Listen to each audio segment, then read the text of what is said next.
Ce mardi 7 août 2018, le docteur Denis Mukwege a tenu une conférence de presse au siège de la Fondation Panzi dans la ville de Bukavu. Il s'est exprimé sur les élections ainsi que sur la situation politique en République démocratique du Congo. La conférence avait été prévue initialement afin de signer un manifeste des universitaires congolais. Ce manifeste, lancé le 14 juillet, met en garde contre un troisième mandat présidentiel de Joseph Kabila. Plusieurs points ont été abordés dans cette conférence comme la fraude durant les élections, les raisons pour lesquelles il ne se présente pas comme candidat président ou encore la transition citoyenne sans Joseph Kabila qu'il prône depuis de nombreux mois.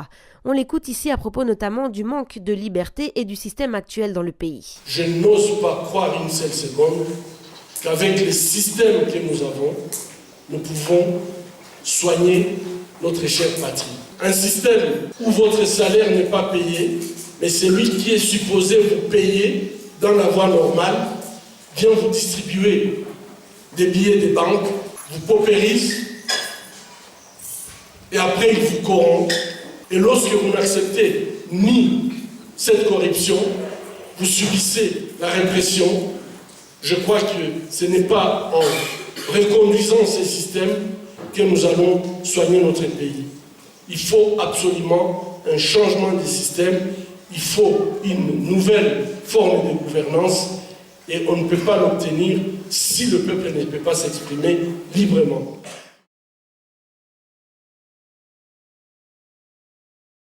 Il n'y a pas de prophétie, c'est une évidence.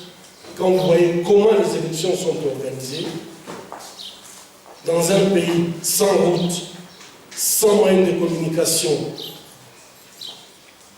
des villages sans électricité, si on doit faire ces élections au mois de décembre, vous conviendrez avec moi que nous allons tout simplement vers une catastrophe nationale. Lorsqu'un pays vous vend par exemple un outil et que ce même pays vous prévienne que cet outil peut occasionner de fraude et que vous insistez à utiliser cet outil, ça veut dire tout simplement que vous préparez une fraude. Nous sommes à l'intérieur du pays et même à Kinshasa. Combien parmi nous ici présents, leurs parents, leurs grands-parents sont capables d'utiliser l'outil qu'on est en train de nous proposer pour élire la personne de leur choix. Mais des millions de personnes qui ont été enregistrées, on n'a pas leurs empreintes digitales. Si on n'a pas leurs empreintes digitales, on n'a pas forcément besoin que ces personnes soient là pour que ces personnes puissent voter. Comment on va vérifier les élections des uns et des autres? Je me trouve dans la position de dire, je ne peux pas me permettre de cautionner une fraude juste puisque j'espère aussi que je pourrais avoir une position.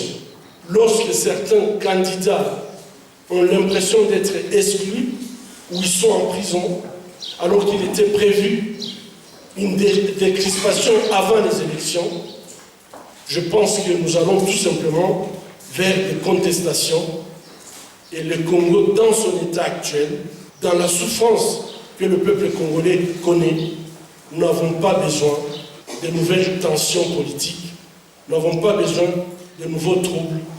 On souhaiterait qu'après les élections, on puisse se dire ouf, on peut rebâtir notre pays. Par rapport à la transition sans Kabila, ou la transition citoyenne, nous pensons que c'est la seule voie qui peut permettre aux Congolais non seulement de redonner le pouvoir aux souverains primaires, mais également de permettre une organisation des élections qui peuvent être apaisées, des élections crédibles, des élections transparentes, puisqu'on ne peut pas compter à quelqu'un qui a triché depuis 2016, par quel miracle, en 2018, nous pouvons espérer que cette fois-ci, les élections vont être organisées de façon transparente. Je ne sais pas comment les élections organisées par le professeur Bélé ont été organisées, mais je vous informe que la personne qui a été plébiscitée par les Congolais, c'est le Monseigneur Monseigneur.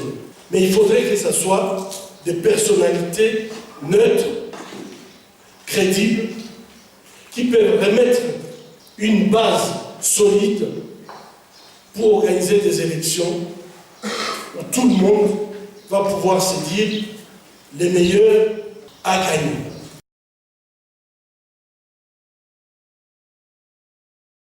Comment soigner notre chère patrie si nous ne sommes pas candidats? Comment être candidat en sachant d'avance les résultats des élections? Comment être candidat en sachant d'avance qu'il y a des gens qui vont se permettre d'enfreindre à la Constitution, de violer la Constitution? Comment on peut être candidat dans un contexte où toute l'année électorale, on a demandé beaucoup de fois la possibilité de nous réunir ou de manifester pendant l'année électorale? Vous savez ce qui se passait, des répressions, toutes ces violations de droits humains, à mon avis, ne permettent pas d'aller aux élections transparentes.